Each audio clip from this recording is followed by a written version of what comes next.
Hey everybody, welcome to Coffee with Closers. Today we are talking with one of our newest and one of the best people I've had the great pleasure of sitting down with here on the show. Talking with Rich Moore today. If you don't know Rich, I've got the great pleasure of getting to know him over the last few months and sitting down and understanding his practice. He's a man from a small town. He's a family man who puts God and family first and puts his clients above all else when it comes to his business. And it's led him down a really great path. And we talk about all of those successes and more and what it takes to be a successful businessman in a small town, but also in a world where referrals count most. And so we're talking a little bit about referral programs, marketing aspects, and of course, how to be successful both in business and in life. Hope you enjoyed today's episode.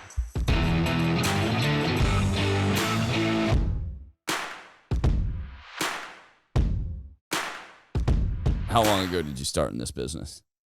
28 years ago. 28 years ago. 28 years ago. It was kind of a... And were you doing retirement planning, or did you start in some other facet? Actually started in PNC business and life and some annuities, but mostly the PNC was the big thing. Okay.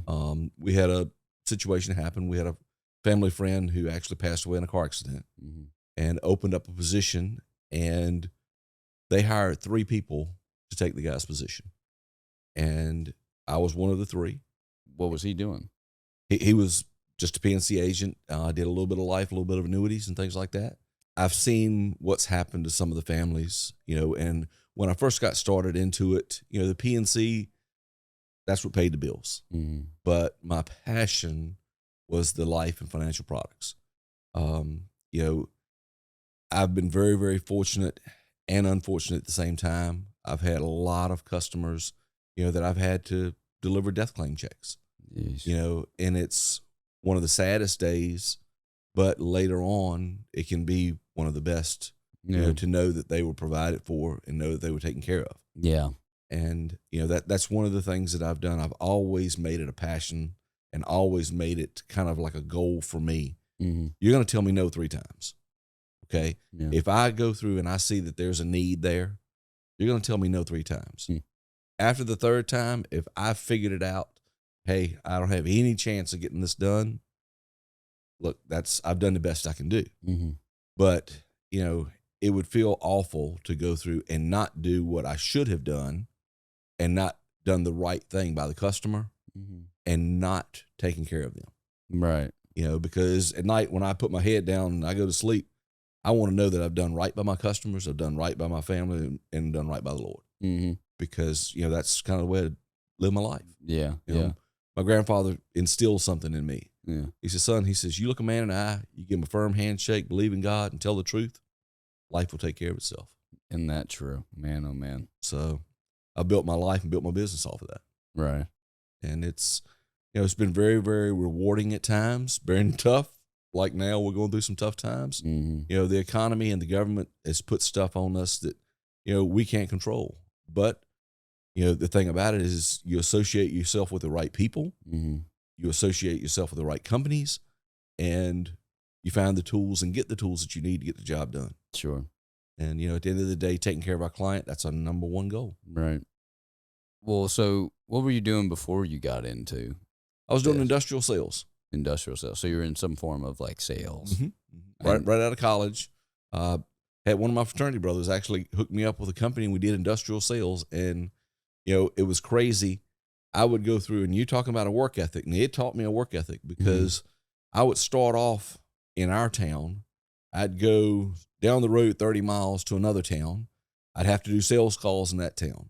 Then I'd turn and go another 35 miles to another town. I had to do sales calls in that town and do deliveries while we're doing sales calls. In a day's time, I would literally drive a tank of gas out of a little GMC Sonoma pickup every day. Did you have like materials in the back too that you were delivering? Oh my gosh. And it was crazy because we would go through, and the company I worked for, they were so thrifty with their money. They put AM radios in the truck. So I would always listen to a lot of financial things on the radio while I'm driving down the road, different things like that, because you couldn't listen to music. Right. So they did that intentionally? I don't know what they did, but it was kind of tough. So it made it tough.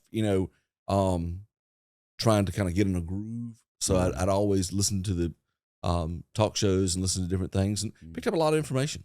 Sure. And like I said, and I loved what I was doing. I loved meeting the people and talking to the people, but it just wasn't what I wanted for my life. Right. It was my first job out of college. Right. Yeah. And it was a great learning experience. Yeah. So I went through, and from that, it taught me a lot of things, from the sales arena, really, really helped me with how to deal with clients. Sure. And the biggest thing was problem solving, Mm-hmm. and, the one thing that I learned is you may not have the answers to everything. Mm-hmm. Okay. And you can kind of BS your way through it, but the customers know it. Yeah. And if you go through and if you don't know something, tell them you don't know, but I can find out the answer. Yeah. I can get the answer. Yeah. And if you go through and you do that and you're upfront and you're honest with the people, that'll gain you more credibility, more respect, and in the end, a lot more business. Sure.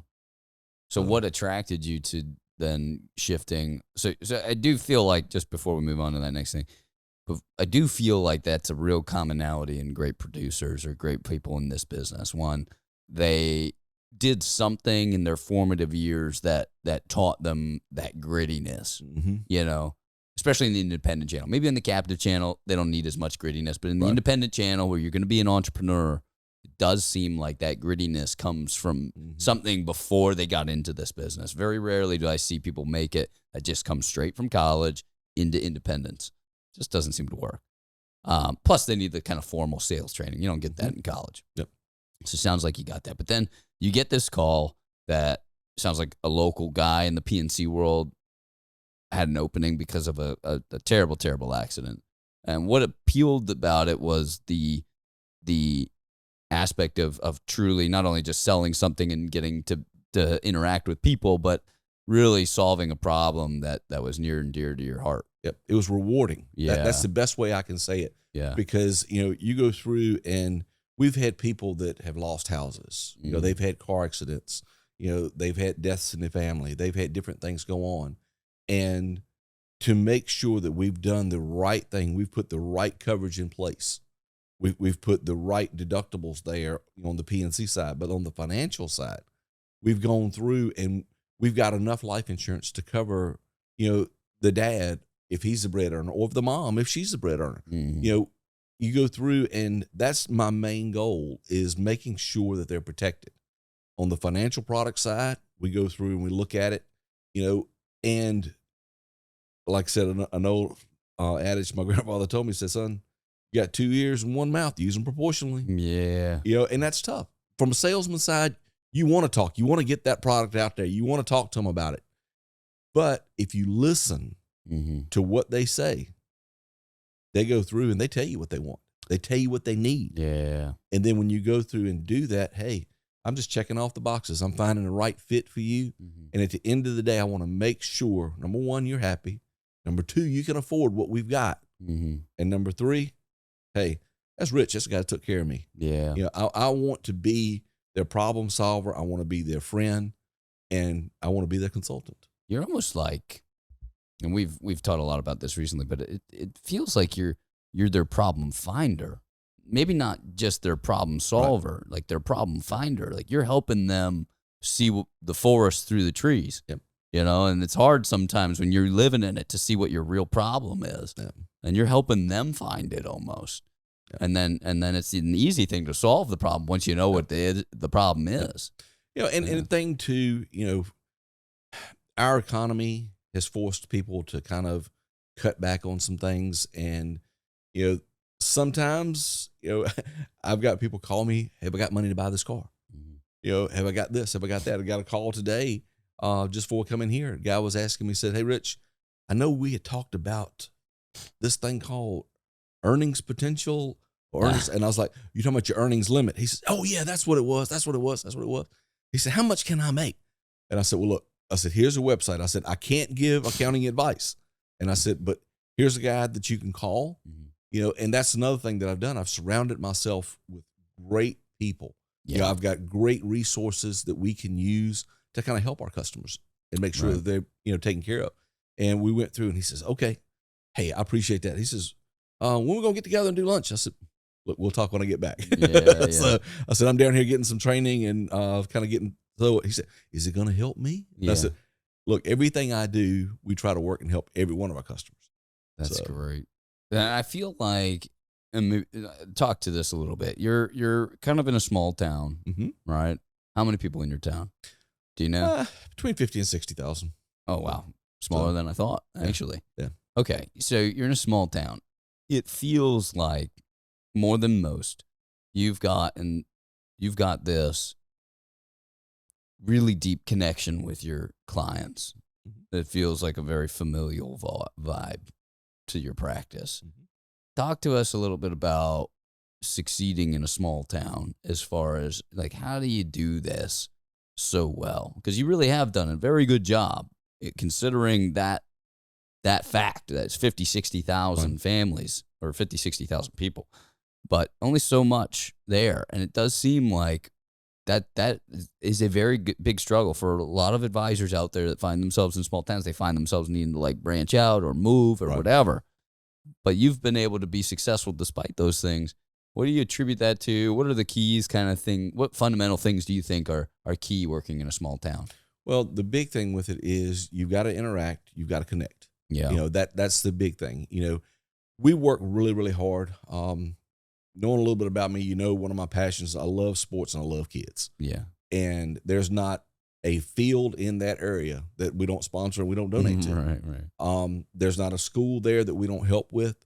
You know, we try to give back to the community to try to help them because, you know, the government's put a lot of restrictions and a lot of things on the people there. You know, whether it's a church group having a stew, whether it's one of the local unions having a picnic, whatever it is, we try to be a part of it. We try to help them.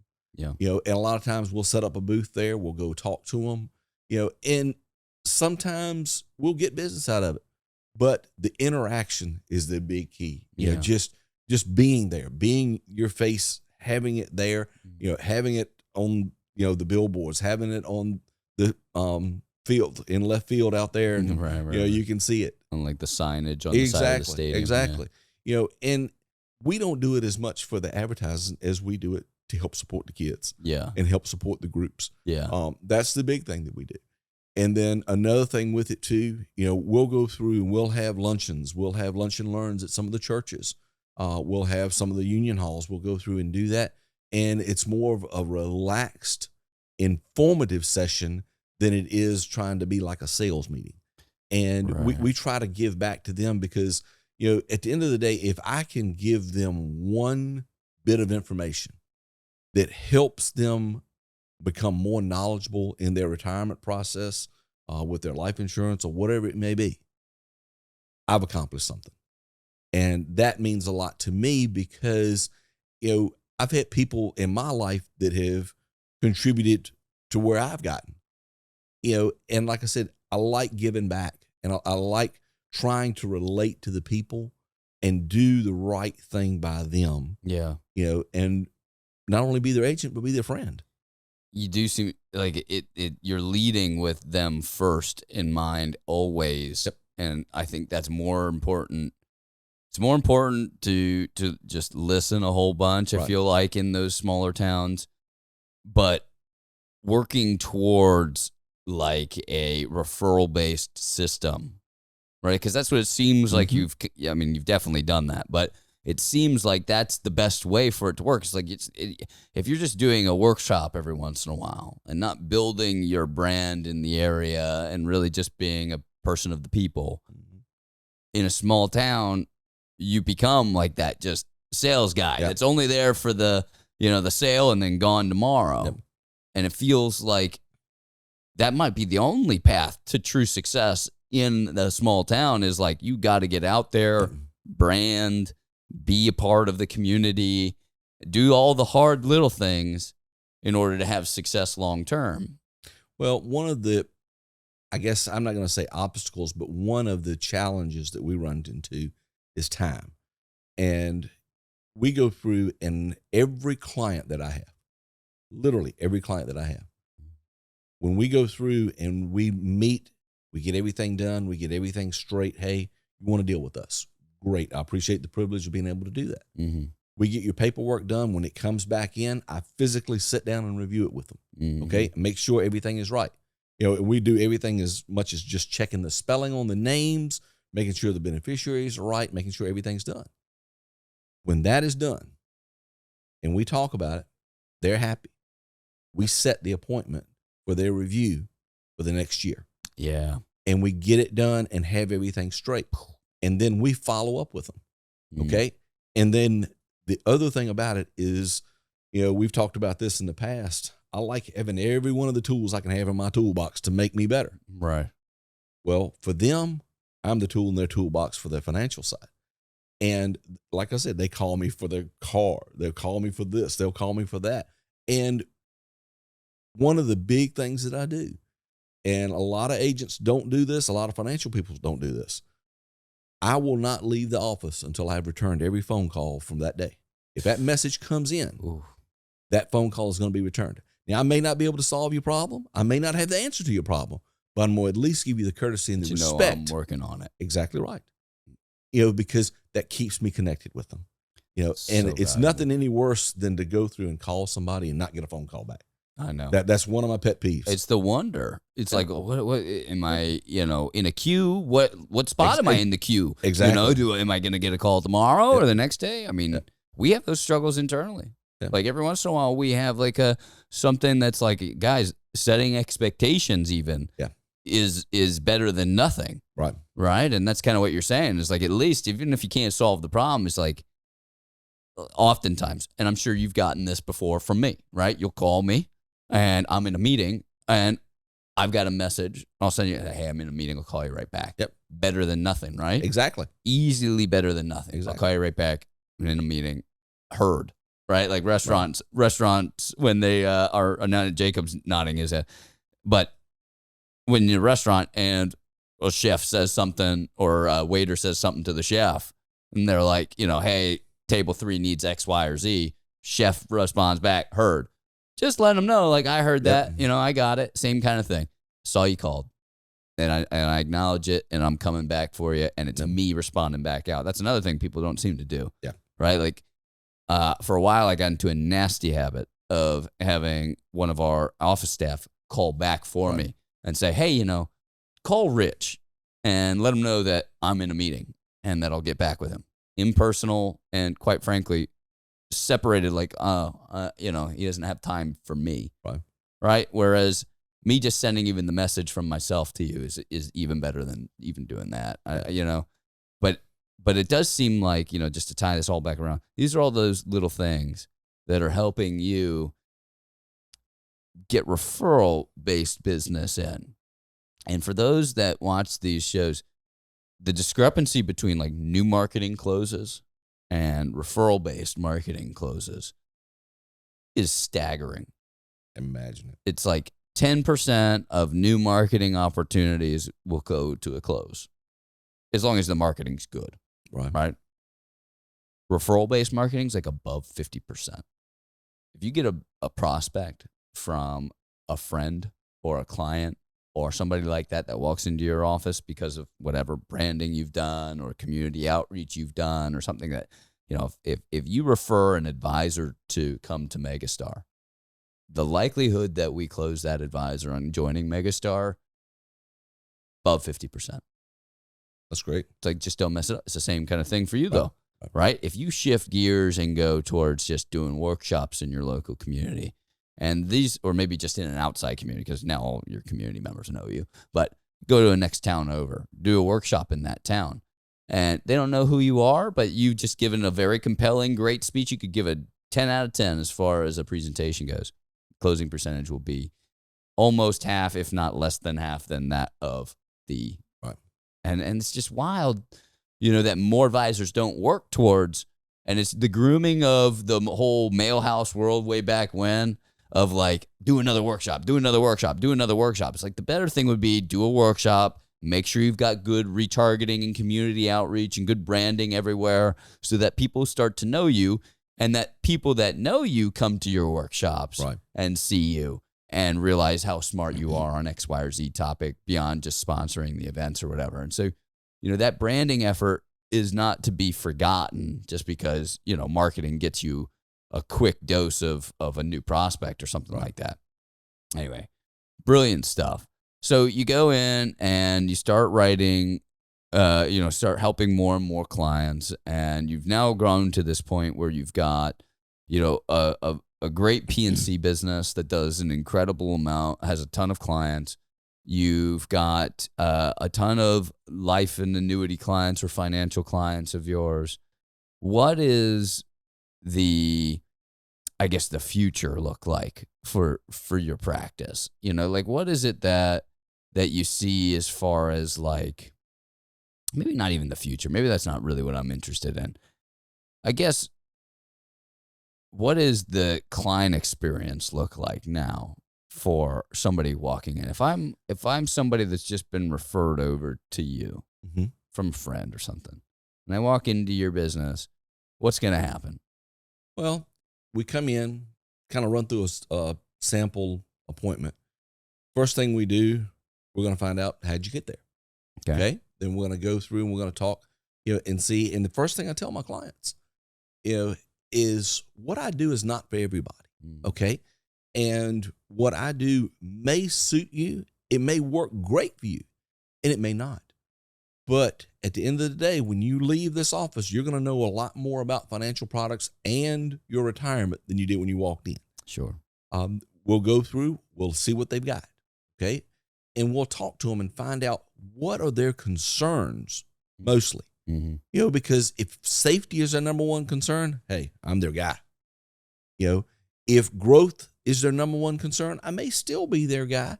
But we've got to determine what their risk tolerance is going to be and see what's going to be the right fit. Because there's nothing worse than going through and putting somebody in the wrong product or the wrong company, or, tying it up to where they have some issues with it and they can't meet their goals. So when we go through, we're going to go through, and I've got a little checklist that I do for each and every client. And then when we go through and we do this, if we've checked off the right boxes, hey, let's look at it and see if we can find you a solution. Okay. If not, hey, look, this is what you may want to do. Right. Okay. I've got some good people, and some great contacts, in different arenas. Sure. They may need to go and just put their money in the bank in a CD. Okay. They may need to do that. Yeah. If they do, I've got some contacts. I've got people, that work well with them, and it's people that I trust, that I personally will do business with. Right. So I'm not going to send my clients down the road to somebody that says, hey, this is what it is, and that's the best place to go. I don't do that.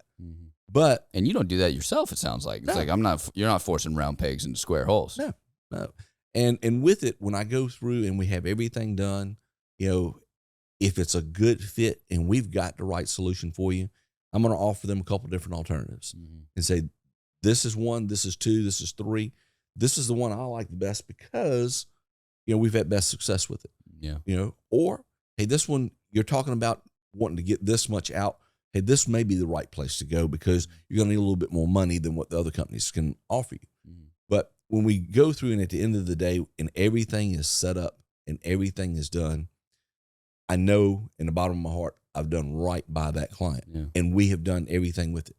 And, there's some things, there's a lot of times I'm going to make mistakes in life. We all do. I'm not perfect. Just ask my wife. She'll tell you. She tells me lots of times. But, with it, I don't know the answers to everything. Right. But like I said before, I have got the contacts. I've got the people that do know, and I have the resources to get the answers to fill it out. You surrounded yourself with an incredible team. Exactly. Yeah. Exactly. And you're not trying to create problems. That's another thing I love. You're not creating problems that aren't there. You're helping them find those problems and solving the ones that you can, and outsourcing the ones that you can't. Exactly right. Exactly right. And, and it's different right now. The financial climate, gosh, in 28 years of doing this, it's a lot different. But just in the last 5 years, it's tremendously different. Yeah. The government's put a lot of stuff on us, from the field side, and then for the client, it's really handcuffed them. And it's made it really, really difficult to try to go and find the right solutions for them. Yeah. But as coming down and doing some training and doing meetings and things, I try to stay on top of it. I try to stay on top of the latest laws, the latest regulations, the different procedures, the different protocol and everything, that we have to do on a constant basis. Yeah. Because the day you stop learning is the day you're dying. Yeah. Yeah. You start going the other direction. That's Exactly for sure. right. So, with that, I'm constantly trying to stay on top of it and stay ahead of the game and ahead of the curve. But that's not only just for myself, but that lets me be that resource for my client. Sure. What do you think most clients, like most folks going into retirement, what kind of mistake do you think they make the most? Two of the big ones that I see, trying to pay off all their debt.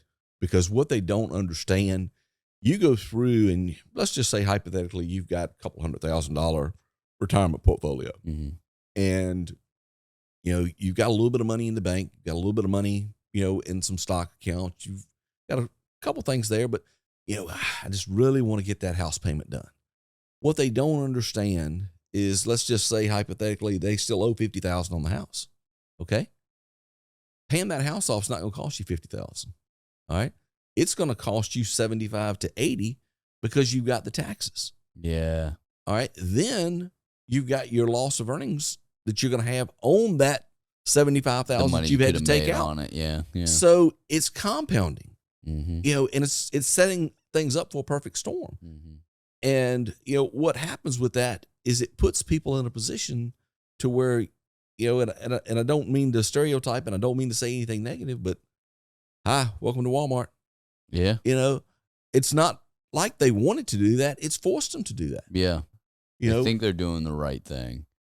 And that's kind of, I feel like a lot of folks start to disagree with that, like old Dave Ramsey style approach where it's just like pay off all your debts as soon as you possibly can. But if it means cashing out some tax deferred asset that's making 10, 12% to pay off a mortgage that's at a 3% rate. Exactly. You just lost a ton of money. Exactly. Yeah. That's the other component to it. You got to look at it and see financially, does it make sense? Right. And I'll tell people, hey, I'm not going to tell you what you want to hear, but I'm going to tell you what I think is best for you. Yeah. The other thing is immediately right out of the gate, going and buying a brand new car. And I mean, that happened too much. That's tough. Too much. Yep. That's tough. The way I look at it, if you understand for the fact you are making less money in retirement statistically than while you were working. If you couldn't afford it while you were working, how can you afford it not working and retiring? And that's a big misconception. They say, I've lived all my life. I've always wanted this, or I want that. It's tough. Yeah. If it's a way that we can finance this thing, and hey, especially you got a really, really low interest rate, where we used to have the 0% and stuff. I know. You're living off someone else's money by doing that. And that's a good way to do it. And hey, we're going to take this, pay you this much interest. We're going to do this and set it up. We had one lady in particular that we went through and we fixed some things up for her, and she had some difficulties with some stuff. And we ended up setting her up, and the interest off of her money made her car payment for the next so many years. Okay. She didn't lose anything. She still had the money there. She still had a payment coming in. And we kind of designed that for her and helped her. Now that one, good situation. Right. And she didn't take a lump sum out. And she didn't have to pay all those taxes.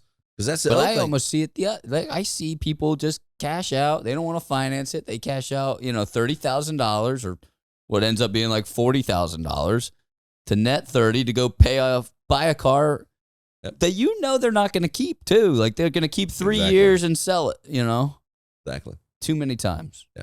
So that the house, the car, that's something big mistakes that I see. The one that's kind of tough, I want to give some money to my kids. I want to do this. You got the uniform gift tax. They can give them so much money, and it, they don't have to pay inheritance tax on it.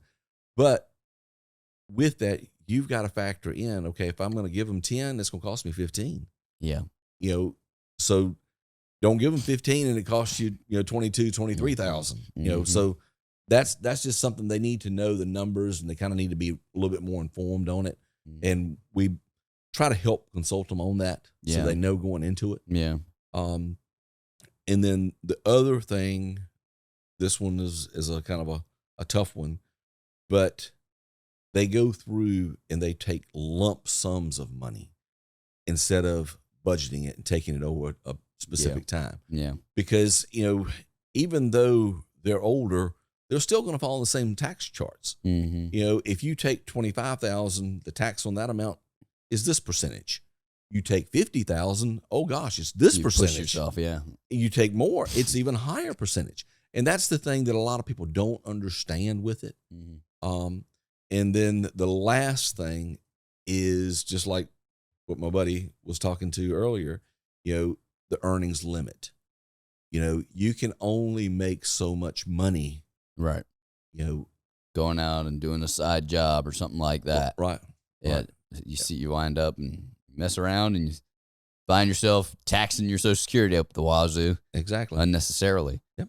But I do see it's almost better to go back to what you were saying about kind of taking a structured payment out of your allowance or setting up some sort of allowance out of your accounts rather than just taking lump sums to buy stuff. It does put yourself in that tax situation where you're creating that nightmare. But two, you're potentially robbing yourself of earnings potential, exactly. Right? Again, here's that nasty number of that money was sitting in a tax deferred account earning interest. And so, yeah, you potentially have a better bet taking that money out, putting it slowly over time, building up a savings, almost like you did when you were working, right? If you wanted to save for a car or something like that, you would stuff away a little bit each month in an account somewhere, maybe a money market account, something a little more liquid, but still getting decent interest. Especially nowadays, money markets will do decent for you. But so you put it in that account and you let it build and build and build, but at least you're not just creating some unnecessary tax situation and potentially robbing earnings potential out of an invested asset. Right. And people don't think about all those things, which is so nice that your clients have somebody that they can call and talk to and will answer on that, because there's a lot of advisors out there. It's like, we did the plan, we're done. Right. I'll meet you every year for a review, but we don't really talk about, any sort of financial budgeting decision or anything like that. Which, again, it lends itself to being great in a small town environment. It's just you're always there for them. Right. Yeah. And you cover a good deal of services too in your practice, which is another thing. Right. You're doing the PNC stuff. You're doing the health and life. Or not the health. You're not doing health, are you? No. So you're doing the life. I know we were doing some health stuff with you yesterday. Right. So the life insurance, you're doing the financial planning side of it. So all of those things commingling together, you become that go-to guy for them in their financial life. And anyway, it's a testament to a great career. You've obviously done great. Words of wisdom. Any words of wisdom to an advisor or another person looking to get into a business like this? The biggest thing is listen. Yeah. The customer will tell you what they want and what their goals are. If you can help them achieve that, great. If you can't, give them what information you can give them. Help them find the right place to do that. Down the road, they may get in that position to where they can come back to you. Yeah.